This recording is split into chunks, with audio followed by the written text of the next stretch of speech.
All right. Hi, everyone. I'm Nicole Peterson. I'd like to thank you all for joining us for our SMA Stratcom Academic Alliance speaker session entitled Deterring Iran in the Gray Zone, Insights from 4 Decades of Conflict. I'd also like to thank today's speaker, Mr. Michael Eisenstadt, for taking the time to present today. So just a few quick housekeeping items before we begin. So we'll be having a Q&A session at the conclusion of today's brief. So during the brief or during the Q&A, please feel free to submit your questions through ZoomGov's chat function. It's the chat icon at the bottom bar of your screen. Also, make sure to go ahead and submit all of your questions today to Ms. Mariah Yeager. Her name should be listed as questions-Mariah Yeager.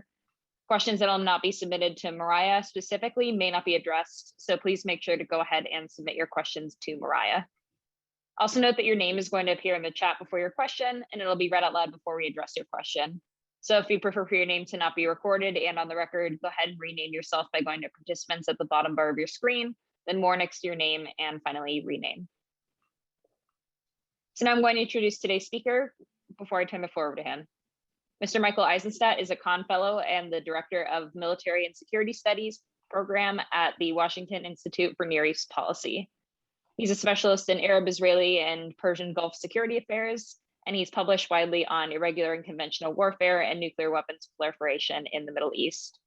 Mr. Eisenstadt also served for 26 years as an officer in the U.S. Army Reserve before retiring in 2010, and his most recent publications include Deterring Iran in the Gray Zone, Insights of 4 Decades of Conflict, which he will be discussing today.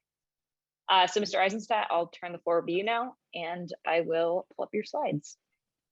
Thank you very much, Nicole, Julie, Todd, and everybody else from the SMA Stratcom Academic Alliance team. It's an honor to be here. Very excited about this opportunity. The presentation today is based on a monograph that I published at the Washington Institute in April, but it's based on previous works I did at the Institute, both published through the Institute and outside the Institute, including a monograph I did in January 2020 on Iran's Gray Zone Strategy, another piece that appeared in Prism magazine published by National Defense University a number of months ago, which was kind of a updated and shortened version of that piece. So the reason why I did this was several-fold. First, as the U.S. Increasingly rebalances towards the Indo-Pacific region as part of our the previous administration's national defense strategy, and it looks like this will continue under the current administration, deterrence is increasingly important in the Middle East.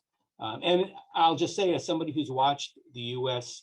Iran deterrence dialogue for decades now, it seems to me that we still find Iran's gray zone modus operandi is very challenging. And we have either forgotten lessons from the past related to conventional deterrence. We have not completely absorbed all the lessons relating to deterrence in the gray zone, and to a certain extent, our thinking about deterrence is still influenced by our experience of with regard to nuclear deterrence during the Cold War.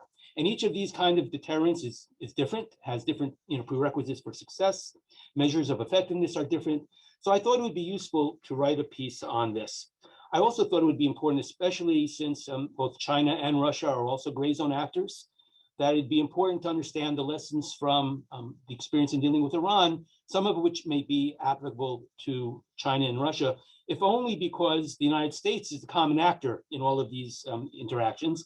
And some of the ways, I think maybe shortcomings in the way that the United States thinks about gray zone deterrence vis-a-vis Iran are likely to be transferred in the way that we interact with the Chinese and the Russians. And therefore, it's important to understand how the United States as an actor kind of functions vis-a-vis gray zone actors in order to, so to speak, up our game.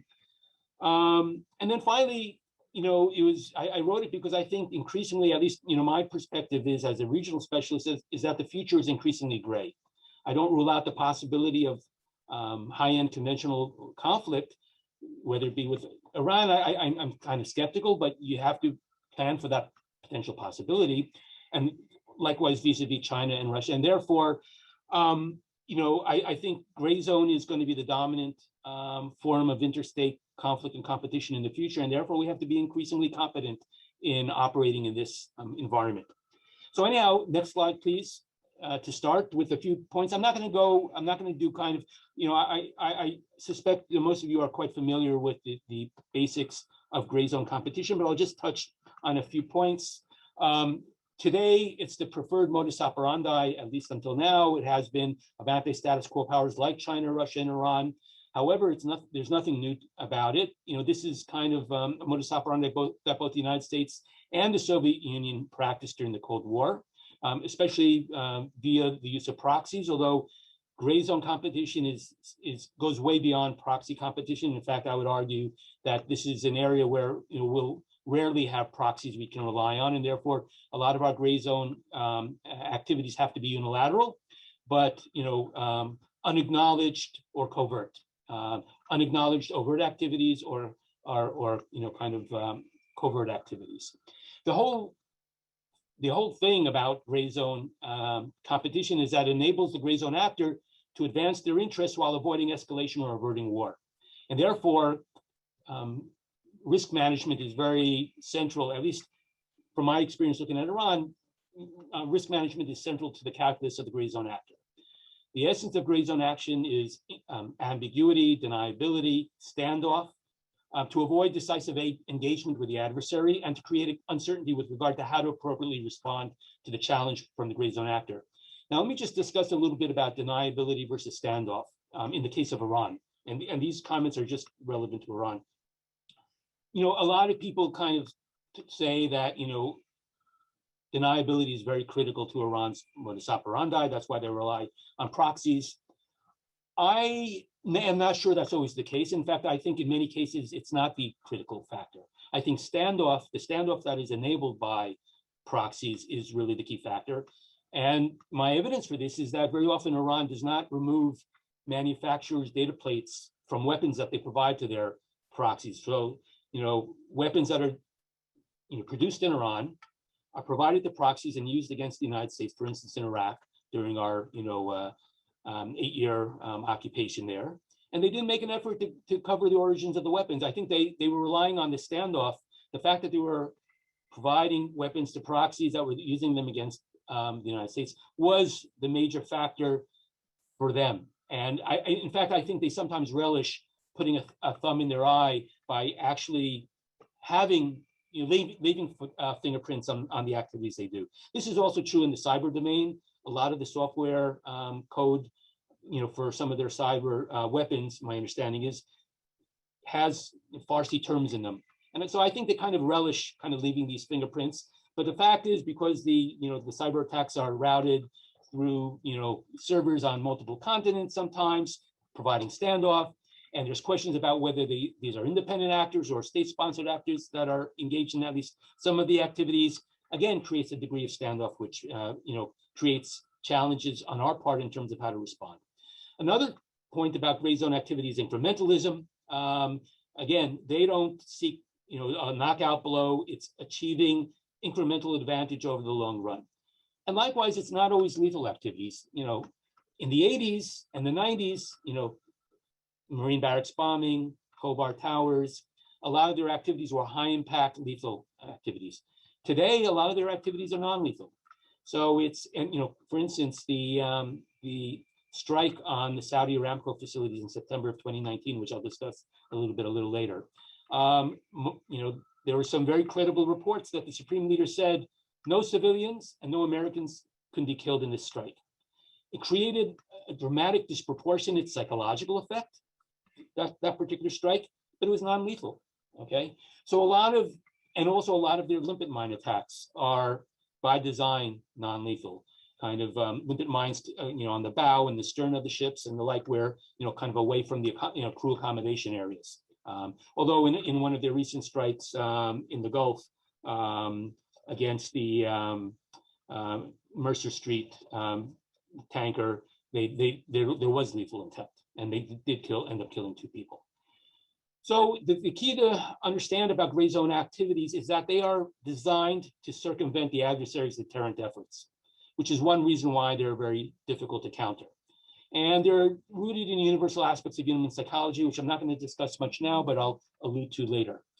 I'll also say that Iran's gray zone strategy is something that this is something they've been doing from the beginning, since the early 1980s. It kind of emerged almost fully developed in a way in the early 1980s.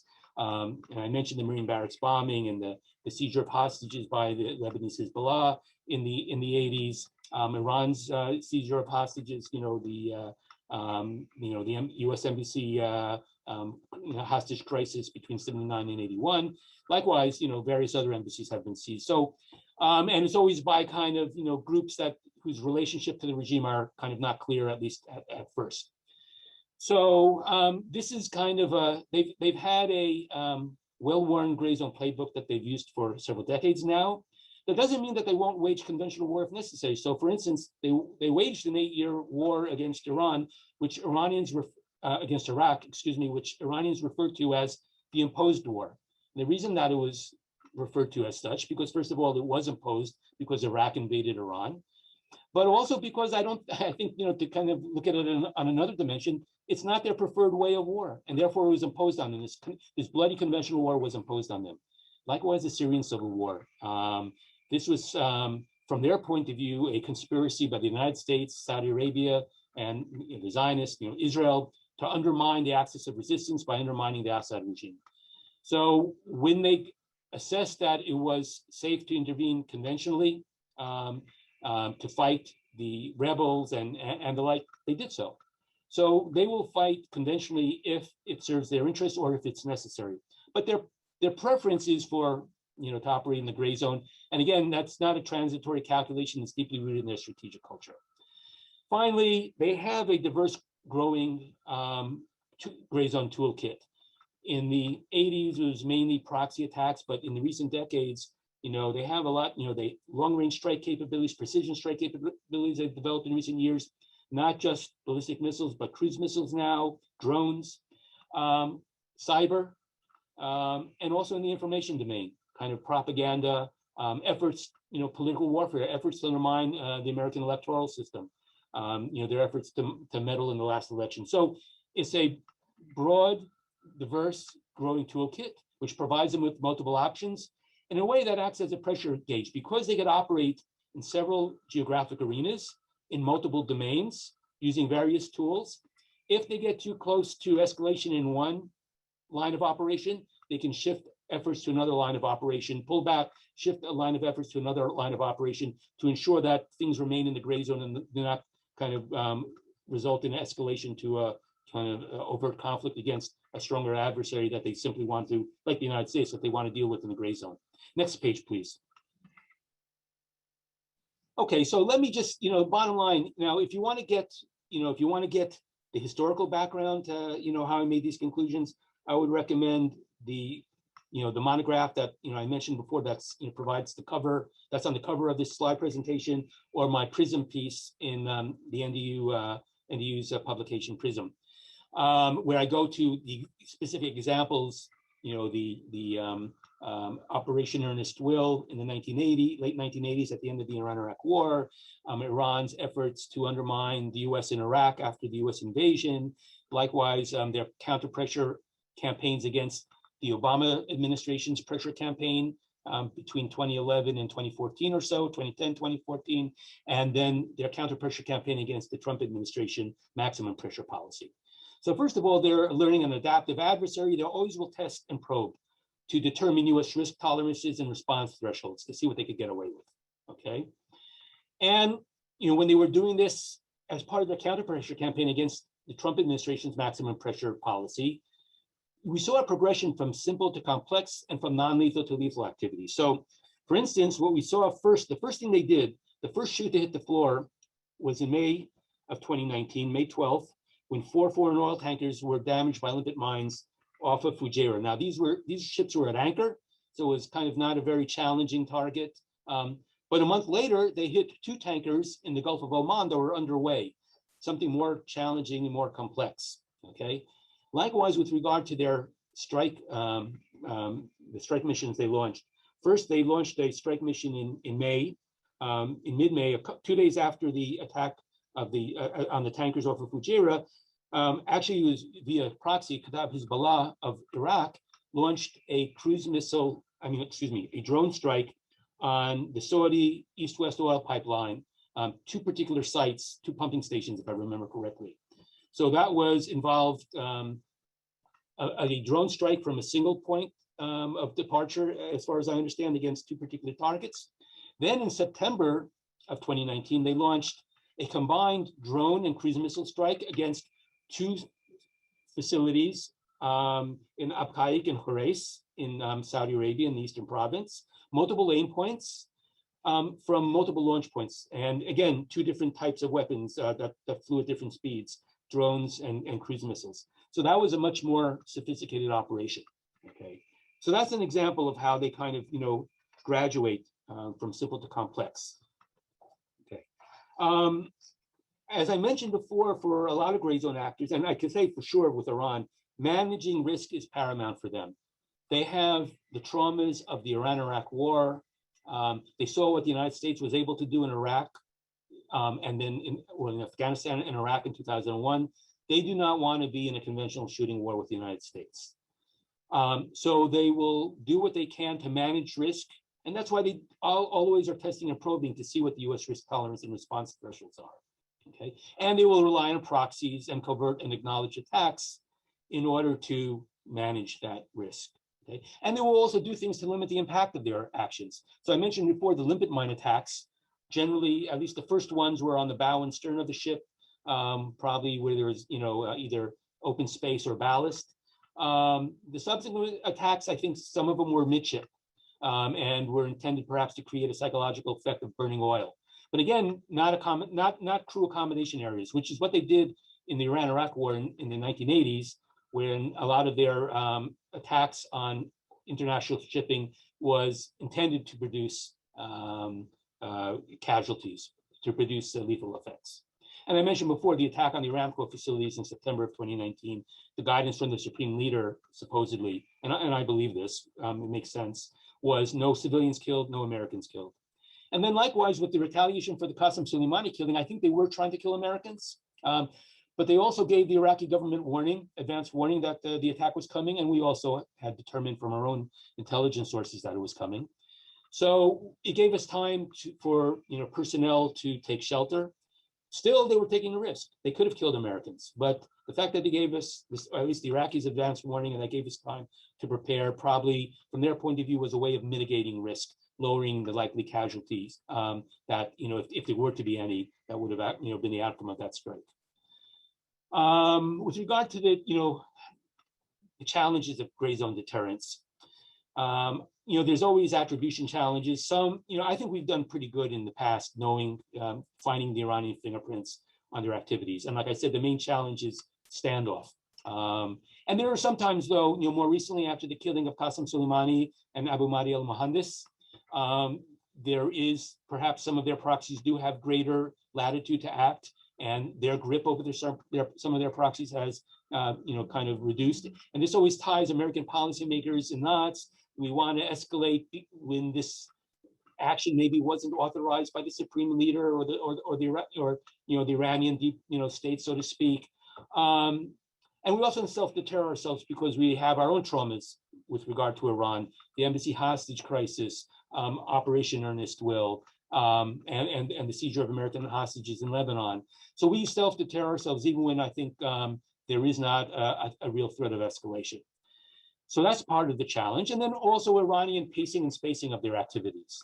They are very careful not to conduct an intense series of actions when operating in the gray zone, because they know then the adversary is more likely to respond if there is a flurry of punches.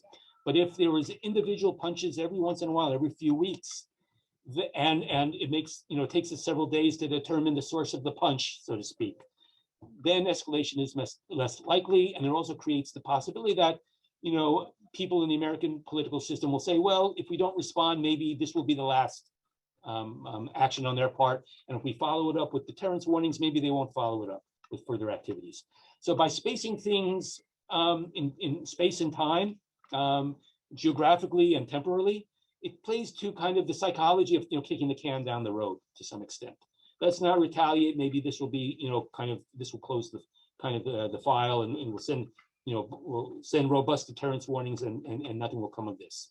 Okay, There's also another point we have to keep in mind, that we're not always trying to deter exclusively, that sometimes we're also trying to compel while we're deterring. And this was happened with the Trump administration's maximum pressure policy.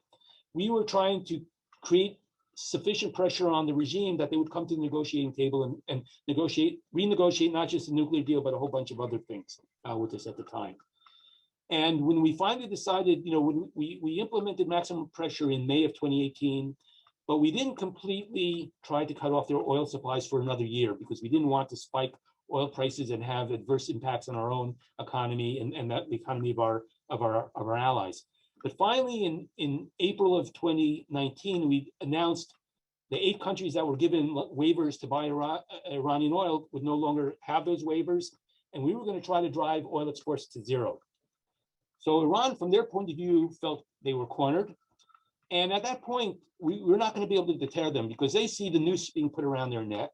And unless they lash out, they felt, from their point of view, probably, they were going to be boiled. They were the frog in the pot that the United States was turning up the heat on, and that they had to start splashing around. And we got scolded as a result, because they lashed back militarily. Okay. So there's a time where you have to look at your deterrence efforts in the context of other things you're trying to do, because some of the other things you're trying to do might undermine your ability to deter, and you got to keep that in mind. Also, we've learned in the gray zone that deterrence effects, such as the killing of Qasem Soleimani and other things we've done, are often short-lived and have a limited shelf life. Okay, so after we killed Soleimani, and I'll have a graphic of this I'll show at the end. Not yet. After we killed Soleimani, the Iranians retaliated, and they didn't do anything for a few months. There was a spike in March, but really through the summer, they kind of kept low. Their proxies responded for several weeks after the killing of Soleimani Mohandas, but then they also kind of, went to ground for a bit. Okay, and then they started around the summer, started testing and probing again to see what they could get away with. So we went quiet. And we also changed their risk calculus, and I'll discuss this a little bit more in a minute. But it wasn't like when you don't restore deterrence permanently. And Secretary of State Pompeo said we killed Soleimani to restore deterrence. I prefer the language used by General McKenzie at CENTCOM, which is we have a situation of contested deterrence with Iran. I think that's more accurate. You never restore deterrence. It's always going to be contested. And you might achieve certain deterrence effects, but they're usually short-lived, because Iran will then test and probe to see, after a few months, the United States gets distracted by something else. And this is part of the problem. As a great power with global responsibilities, we have a limited attention span, and we cannot respond to every challenge and test. And they know that, okay? Because for them, it's 24/7 the US threat. This is the biggest threat in many ways to their survival. They are almost completely focused on us. We are focused on the world. So this will always create opportunities for them to test and probe and to do things to advance their interests. Okay. Now, Iran leverages conceptual asymmetries to deter. Okay, so one of them is the US binary approach to war and peace. And this is rooted in American culture and our legal system. We think of there's war on one hand, there's peace on one hand, on the other hand. And there's this kind of gray zone between them, which enables, gray zone actors to exploit that kind of space, that binary form of thinking, where, if it's a proxy, do we really want to go to war with this, with Iran, because it's something that one of their proxies may have done on their own? There's always that kind of out that maybe this is a rogue action, or maybe it was done by rogue actors, it was commissioned by rogue actors in the Iranian system. Now, I would argue that in almost every case, Iran commissions almost all of these kind of activities. And it's usually, in accordance with guidance from the supreme leader. But there's always a degree of doubt. And there's always, the intelligence is often ambiguous, and it creates this kind of dilemma in the minds of the US policymakers. And then I mentioned this asymmetry in motivation, that we are not always able to focus fully on Iran. We have other, things going on in the world, and we're not always able to respond to their challenges. So really the key terrain in gray zone activities is the gray matter between the ears of US decision makers. And it's our way of thinking, which creates constraints on our action. And I'll go a little bit more about this into this in a minute. And creates freedom of action for the Iranians. Okay. Now, one of these ways in which, our way of thinking is problematic is that we're always worried about escalation of war. And I don't know, you've probably seen after the killing of Soleimani, how many articles were written about the US and Iran were on the brink of all-out war, okay, in the wake of the killing of Soleimani. Now, the problem is, I don't agree. And I'm kind of, for various reasons, and I can't give my whole argument now, but it's hard to make the argument because the president said we were on the brink of war. General McKenzie has said we were on the brink of war, and General Milley has said we were on the brink of war, but I don't agree. My job as an analyst is not to take what policymakers at face value, but to dig down deeper. And I don't think we were on the brink of war because I don't think the president would have authorized a strike that would have led to a war. An escalation, yes. Another Desert Fox type activity of several days of strikes, yes. But the Iranians have to be willing to fight a conventional war as well. And I just don't see them wanting to do that. They will respond conventionally, but if possible, they will then morph into the gray zone if they can, and a prolonged shadow war with us if they can. So I think a lot of these fears are kind of overdone, though I would never be cavalier about the potential for escalation and even the potential for war. So you can't be dismissive of it. But I think we have self-deterred ourselves because we've greatly exaggerated the potential for war. And this is a fear that the Iranians play on all the time. Former Foreign Minister Zarif has said America is doing things that is putting us on the brink of war. So they kind of try to promote kind of the domestic debate about recklessness in foreign policy, another forever war that the United States is kind of launching itself on, putting itself on the brink of, and it kind of causes us again to tie ourselves in knots in terms of how we respond. Next page, and this will be my last page here. There's a graph after I'll show very briefly. I'm just going to go very briefly here because I'm running out of time. Bottom line is, I'm making the case that to be more effective in deterring Iran's gray zone activities, we have to go forward with our own gray zone deterrence strategy. And I want to emphasize deterrence strategy. This is not a proactive rollback strategy against Tehran. This is an economy of force strategy for the Middle East to deal with Iran so that we can focus more on China and Russia. So it's basically a reactive strategy that in response to Iranian activities, we do things in order to limit their freedom of action and to force them to act by less effective, less harmful means. And that's really how I would define success in the gray zone. It's not either or, you're either deterring them or you're not. There's always going to be leakage. There's always going to be, it's not absolute in the gray zone, okay? Because we are focused worldwide, and Iran has this kind of laser, focus on us. But if we could force Iran to operate by less effective means and to operate in ways that are less harmful to our interests, that's deterrent success in the gray zone, okay? And I would argue that we can do that. I would also argue that a gray zone approach is more suitable for where we are politically in terms of our domestic politics. People are sick of Middle Eastern forever war, so they don't want to see overt American, kind of high profile activities. If we operate in the gray zone, those kind of activities are less likely to roil American domestic politics. It's also less likely to roil the politics of our allies. We saw what happened in Iraq after we killed Soleimani and Mohandas. There was a vote in the parliament to get the United States out, and we're constantly facing calls for the United States to be tossed out of Iraq, although there are, by and large, most people want us there. But acting overtly unnecessarily complicates life for ourselves, domestically and regionally. And likewise, to the degree that we're also trying to get to some kind of nuclear negotiations with Iran that kind of have a broader kind of, that cover, other activities as well. Gray zone activities are less likely to be disruptive to diplomacy.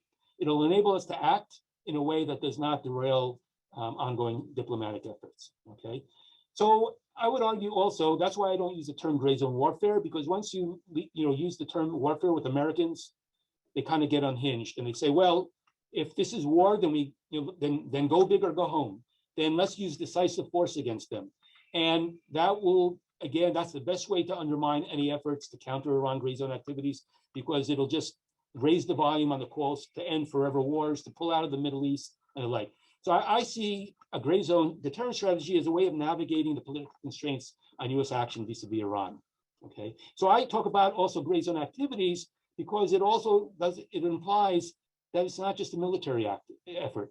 This involves also, information activities and propaganda and psychological warfare and sanctions. So it's all of government, all of society effort, because we also have to harden our electoral system against Iranian gray zone efforts that are geared in this area, although they're not as sophisticated as the Russians or the Chinese may be in this regard. But this is, it's the way I look at the gray zone. It's not primarily military, although the military component is inevitably going to be very important. And again, getting back to this abandoning the conventional mindset issue, again, we have to think in terms of, not achieving a knockout blow or, achieving our goals or victory through a knockout blow, but achieving, gaining advantage through incremental gains. And this is very hard for Americans because we are kind of raised in the Clausewitzian tradition of decisive warfare, decisive battle, which leads to decisive end states. And by the way, there's no end states, okay? So don't tell me how this ends, because it doesn't end. International competition never ends. And don't ask about what's our exit strategy, because there is no exit strategy. This is a long-term competition that we're engaged in vis-a-vis Iran versus China versus Russia.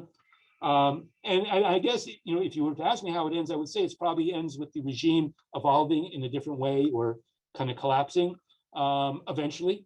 But that might be, 2 months, or that might be another 20, 30 years from now. So I don't have a very clear roadmap to how to achieve that. Okay. I mentioned before, deterrence is contested. So don't think in terms of restoring deterrence. It never ends.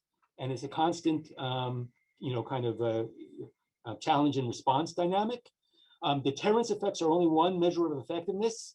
Like I mentioned before, the killing of Soleimani, for instance, that did have some beneficial deterrence effects, but the disruption effects it had on Iran and its proxies in Iraq were just as important, okay? So we strengthened deterrence, I would argue, by killing Soleimani, although we're now seeing some effects, long-term effects that are kind of maybe not in our interests, and we could discuss that during the discussion.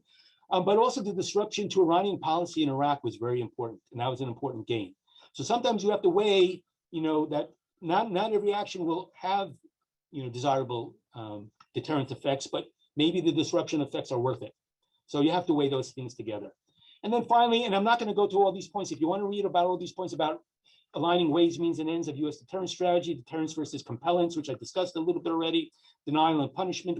I think we've relied too much on denial and not enough a mix of punishment and denial. It's in the monograph. Capability and credibility. I discussed this actually. I had a short piece about a 1,500-word piece with a research assistant of mine, Henry Nim, which came out a couple of months ago about, do aircraft carriers deter Iran? And we basically showed, which actually, I'll tell you what, I'm going to show this just in a minute, my final slide, and I'm going to wrap up. That basically, I don't think that, here, I'll just show you. Here's the presence of U.S. carrier strike groups in the Persian Gulf, basically in an average of close to 1 over the last 3 years. But look at all the stuff that Iran did in Iraq, some of the stuff they did, attacks on oil transport infrastructure, while we had a carrier strike group in the Gulf. So I think we've run our Navy into the ground for no good reason. And if we acted more consistently at a lower level, we may have been more successful at deterring than certainly having a carrier strike group that does presence patrols, or B-52, sending B-52s to do presence patrols. Because I don't think that really deters the adversary. So anyhow, if you could go back to the previous slide, and I'll just wrap up now. Go long, not big. We have to think about seeking advantage via incremental cumulative gains, not victory through decisive action. We have to also think about pacing and spacing activities. It's not all high intensity, it's doing things over the long run. And then finally, let's get back to the last slide, please. And I'm sorry, and this is my final point, and I promise. The final point is, I just look at this middle slide here. Look at the middle graph, okay? I want to show you something, okay? Look, as we go towards the right, the kind of the medium gray or the dark gray is rocket attacks on us, which were traditionally the most lethal attacks. We see in recent months, they've gone down. They're at a much lower level. And if you look at the hatched gray graphs, those are attacks on logistical convoys in Iraq. Those logistical convoys have no Americans there, okay? Those are all attacks that are manned by Iraqi contractors. So they've reduced their rocket attacks and they've increased their attacks on our logistical convoys, which don't kill Americans. So this is what I call performative resistance on the part of the Iraqi groups that want to kind of put on a brave face to show that they're resisting the American presence, but they're doing it in a way that doesn't have the heightened potential for escalation. Then we see on the right here, the black, that's drone attacks that they've done in recent months, but it's gone down. And I don't have here September, but September numbers are 1/4 of August numbers, okay? Only about 11 attacks in September, so way down. So a lot of stuff that goes on with regard to proxy activity is not really necessarily related to us, I think. It may be due to the presidential turnover in Iran or other things, but what I'm just trying to say, this is in a way what deterrent success looks like. We've caused them to cut down on the rocket attacks, and they've ramped up on the attacks on the convoys. Still, it imposes a cost on us, and even the UAV attacks, which they've been ramping up early part of this year, puts constraints on our freedom of action there. So it's constantly, even though we're succeeding in some ways, we want to constantly get them to a lower level of threat. So it's never over, but we've achieved a degree of success because they're not doing things that have traditionally been more lethal in the past. So anyhow, there's a lot more we could talk about. Let's open it up to Q&A and discussion, and I look forward to this part of the presentation. Thank you very much. All right, thank you, Mr. Eisenstadt. Let me stop sharing the slides and adjust the view. There we go. All right. So thank you again. And now we will move on to the Q&A portion of today's discussion. And thank you everyone for submitting your questions. So I'd like to start off with one from Heather Williams from RAND. And this question is, you say that Iran is 100% focused on the US all the time. This is a common refrain from a US perspective, but it does undervalue how much the Iranians' actions are directed towards the region against Saudi Arabia, Afghanistan, Pakistan, Russia, etc. Yeah, actually, Heather's 100% right. That was a little bit hyperbolic on my part. I would say militarily, I think look, the Taliban takeover is something which I have no doubt is concerning them, because they nearly came to blows with the Taliban in 1998. So she's absolutely 100% right, and I kind of overstepped the bounds there. But the bottom line is, I think we are still the #1 threat to them.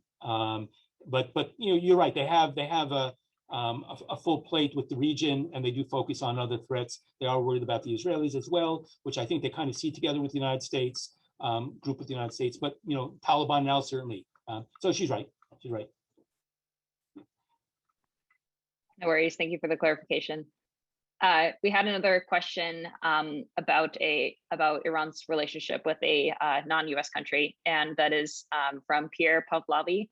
And the question is, tensions have been growing with Azerbaijan as Iran moves closer to the border. To what extent do you think that Western and Israeli military and diplomatic support to Baku is part of the larger indirect attempt at containing the Islamic regime's regional influence through proxy warfare and gray zone approach? Yeah, I'll be honest with you. I don't follow the Azerbaijan-Iran angles very closely, so shame on me. So I really can't give you a good answer to that one. I admit, look, I have my own biases. I'm a Middle East area specialist, so I tend to focus on the Levant and the Gulf.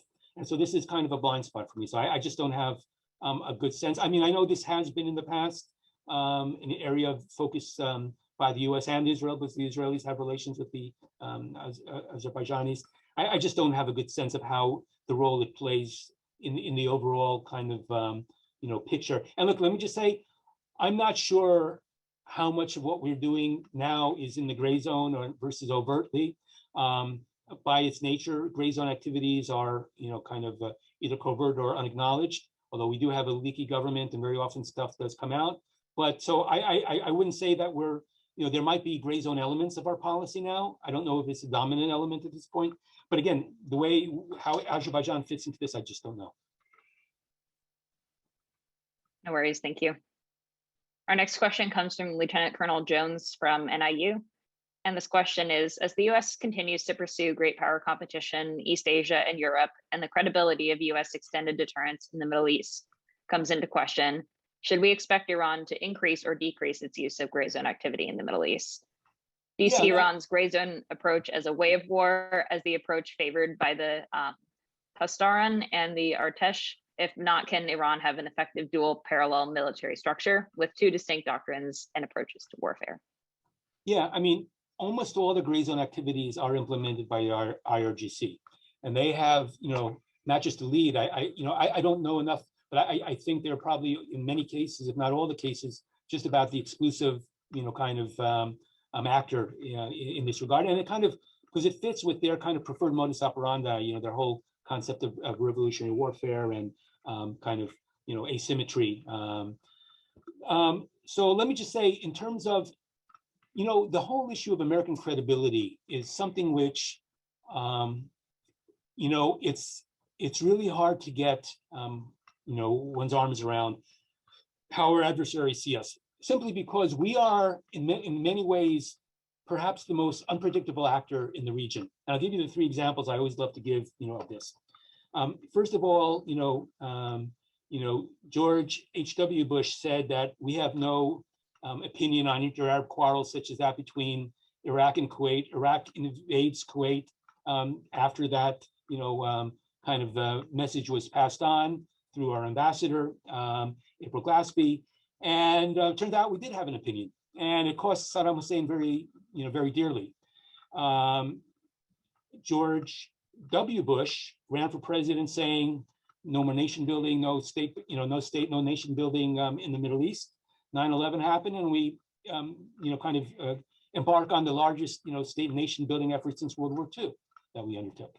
And President Obama said, no third Middle Eastern war. I was elected president to get us out of the existing two wars we were in. ISIS takes over northern Iraq in, with June 2014, I guess, and have our third Middle Eastern war. So we are, and these kind of mistakes are very costly. Okay. So I think even though the withdrawal from Afghanistan has to have hurt us, certainly in the eyes of many of our allies, and raised questions about our reliability, this is not the first time this has happened. I mean, many of our partners have been saying since 2003, you gave Iraq to Iran, okay? You gave it to them on a silver platter. I don't necessarily agree, and I think there's kind of often shades of kind of this conspiratorial thinking in this. But also, even if you don't, kind of X out the conspiratorial element, it's kind of, well, you're incompetent, So they've had for a long time had questions about our competence. On the other hand, we do things. We got Baghdadi, we got Bin Laden. So there's kind of this kind of odd mix of hyper competence and gross incompetence in the way we act. And nobody wants to find out which side they're going to be, whether they're going to benefit, or whether the U.S. is going to respond incompetently or hyper competently to a challenge. So I'm not sure. I think the Iranians are still very, kind of risk averse with us.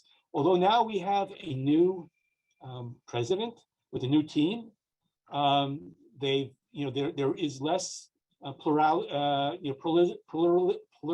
within the regime there than ever before. And I worry that there might be a different approach to risk taking in Tehran. And this does fit in with Afghanistan. Like I said, in September, we've seen the lowest monthly rate of attacks on the U.S. In Iraq in a long time. But maybe that was a presidential transition. Maybe it had nothing to do with deterrence. And maybe they're planning to ramp up. I don't know.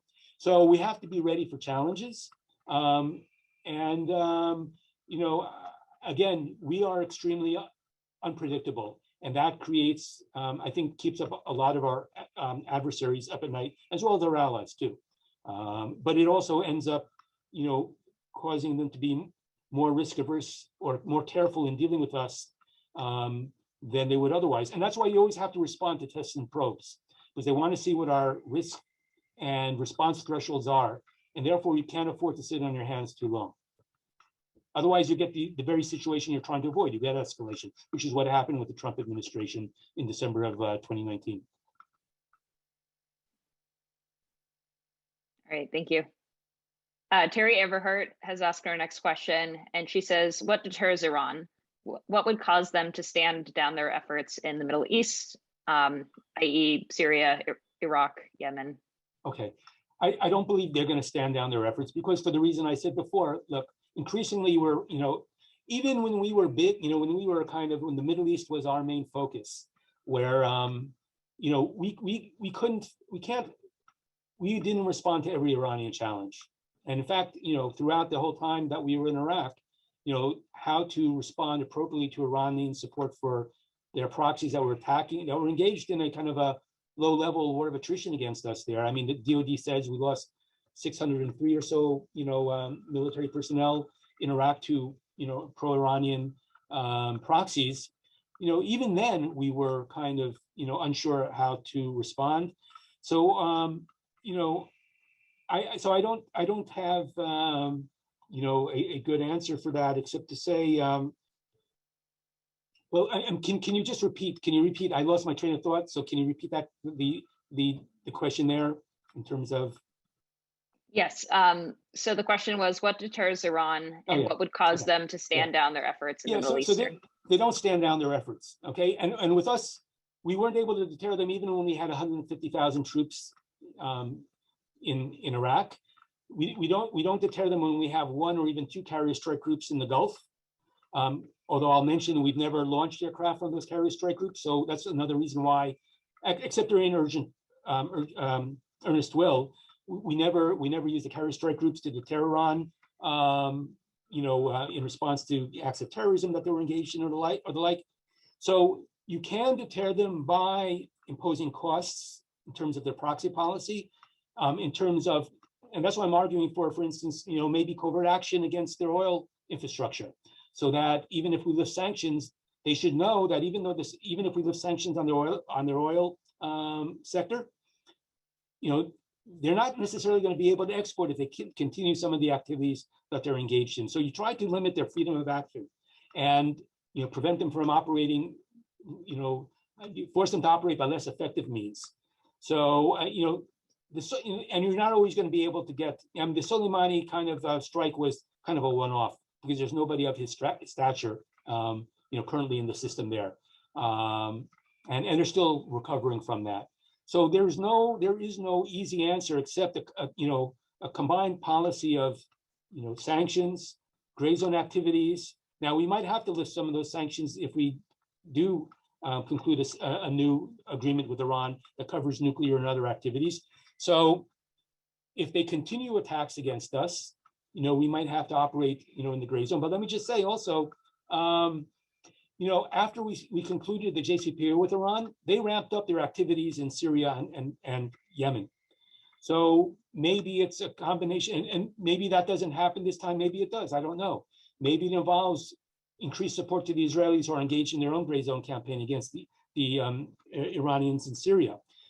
Maybe it's working with Gulf allies, although I think there's limited potential to work with them against the Iranians because they're so close, they're risk averse because they're so vulnerable.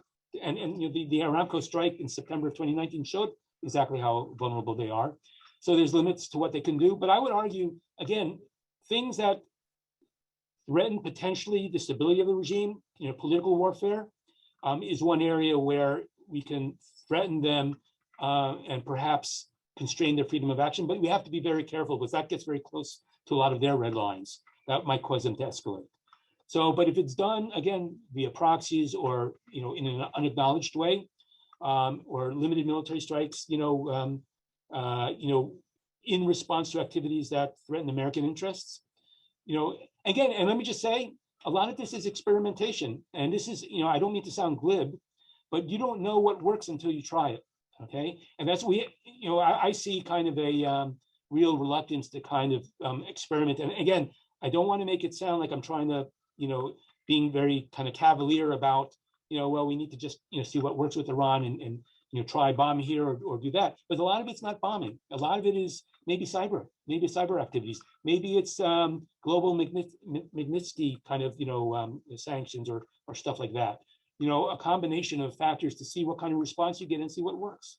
So I don't have the answer, but I would argue acting more proactively at a lower level than we have in the past. It's not, it's not the, the home, going for the grand slam, killing, Soleimani or Mohannis. It's lower, being more proactive at a lower level of the escalatory ladder, which that imposes costs on Iran that might cause them to ease up a bit, but you don't stop them. And so again, you need to get away from deterrence is working, it's not working. That it's like a binary thing. There's always going to be leakage because we're increasingly focused on other parts of the world. And even when we were focused on the Middle East, it wasn't 100%. All right, thank you, Mr. Eisenstadt. Kay Hanley asked what recommendations you have for leveraging allies to deter Iran, and how can we build a combined campaign? Look, I mean, we're already doing it with the Israelis. I mean, we're providing intelligence and the like, and this is all open source. So let me just make that clear. But there's limits to what the Israelis can do. The Israelis are very focused on a very narrow kind of target set, very narrow geographic focus, in Syria, the nuclear program.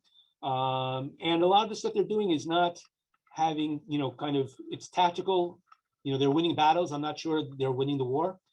And after Afghanistan, it's going to be a heavy lift to get some of our allies on board in this regard. But again, diplomacy is the art of the possible. I'm not just, again, also the administration has to be willing to do this. And I'm just not sure that, their head is, in this. But again, that's why I think that's one of the benefits of a gray zone approach. We're not asking, we're not saying that in order to contain Iranian influence or constrain Iranian behavior, you act in a way that roils the base of the Democratic Party, especially the progressive wing. It's gray zone activities, it's covert activities, unacknowledged, conventional activities that may work vis-a-vis Iran, but doesn't constrain the administration politically. Okay, so again, we have to try to make the pitch to our allies, such as the Saudis, such as the Emiratis, what value add they can provide. One area that I'm looking at, that I thought about is, as we kind of, CENTCOM has stood up this Task Force 59, which is kind of like a, unmanned aerial, surface, and subsurface task force to kind of keep an eye on the Iranians. I think in accordance with the theory, which may be correct. I don't know. I'm skeptical, but it might be right, that if Iran feels that they're being watched and cannot act deniably, and they therefore cannot act deniably, they're more likely to be deterred. So maybe we could get the Emiratis and the Saudis and the Israelis and other actors involved in creating a maritime ISR infrastructure to test this proposition, to see if the Iranians are deterred if they are, if you have this kind of continuous stare on their activities, that it makes it harder for them to act in a deniable way. Maybe it's not true, and I tend to be skeptical for reasons like I said before. I think they're not all about deniability, but maybe CENTCOM has insights into this that I don't have. So I'm open to the possibility that this proposition needs to be tested. This is a good way of deterrence by denial, denying them deniability, and maybe this is an area which, because it's not kind of aggressive, it doesn't involve kinetics, it's something that some of our Arab partners will buy into. And it has to do with maritime freedom of action, so it has international legitimacy and the like. So that's one area, maybe. All right, thank you, Mr. Eisenstadt. And you inadvertently touched on one of the other questions that we had about Israel and its role playing in Iranian deterrence. So thank you for that. Okay, I'd like to fit this one in from Todd Beasy before we wrap up, and maybe we'll have time for another question. We'll see. So this question is, thinking of Iran specifically, Kissinger has observed that Iranian leaders view themselves as a cause and not a country, and that if Iran ever reversed this worldview and started behaving more as a rational actor in accordance with geopolitical norms, it might actually be a natural ally in this region. It follows that the long view for the US may be to herd and hasten the Iranians to transformation from cause to country. This would seem to involve lots of carrots and stick activity in the gray zones, but with a clear objective to undermine the legitimacy of the unending Iranian revolution. Does such a calculation fit into your notion of gray zone deterrence? Yeah, let me just say, I mean, Kissinger actually said there's a tension. If I remember correctly, the quote is that they have to decide whether they're a cause or a country, and they haven't really decided. There's this dualism in their policy. And by the way, I think that's true of the United States as well, because we have, there's a pendulum swing in terms of U.S. foreign policy between this idealistic kind of promotion of democracy and the like versus kind of a realpolitik approach. So we kind of are torn between those two tensions as well. I would just argue that Iran's this tension as it works itself out with Iran has been more destructive in the Middle East. Although I think we've also made some mistakes that have contributed to instability there in kind of pursuing some of our more idealistic goals. But so the thing is, I don't think we have the ability. I think this is a kind of a baked in kind of aspect of Iranian identity, just as it is with the United States.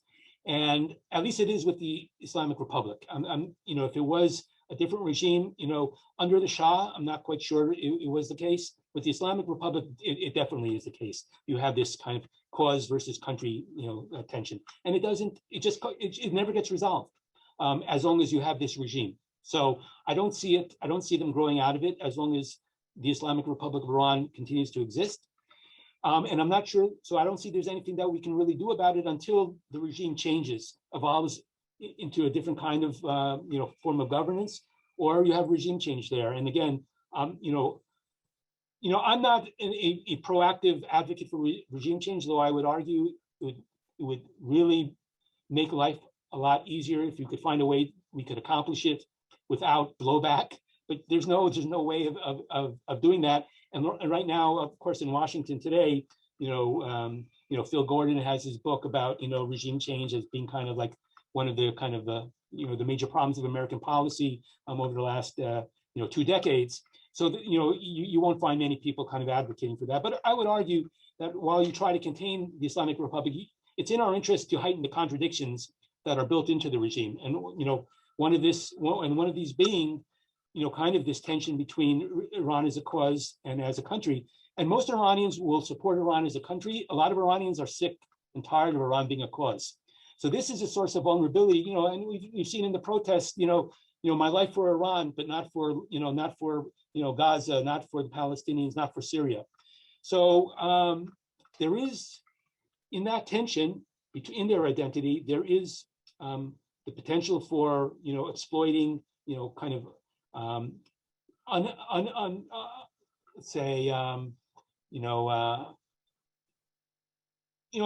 lack unhappiness at home among most Iranians who, they see that they're struggling to make a living, the economy is doing bad, there's environmental degradation, and they're facing climate change challenges. And why are we sending money and people to die in faraway places when we can't even haven't even fixed our own house? So there's a wedge there for us to exploit, and maybe we are in the IO domain and in other domains, and that could be in the future a major source of leverage over the regime. But how you do it, that's I think another talk another time. Although I've written about it, but that's another talk another time. Well, on that note, we've reached the end of our hour session today. Mr. Eisenstadt, is there anything that you would like to leave us with? No, just thank you very much. And I welcome any further engagement on this topic with anybody who attended here, just because I think this is, it's very important for us, the U.S. Government and Defense Department to broaden its competence in these kind of conflicts short of war, because I think it's the wave of the future, and there's no end to competition. So we have to, unfortunately, that's the world we live in. So anyhow, thank you very much for giving me the opportunity, and thank everybody here for participating. And thank you again, Mr. Eisenstadt, and thank you everyone for tuning in today. Have a great day.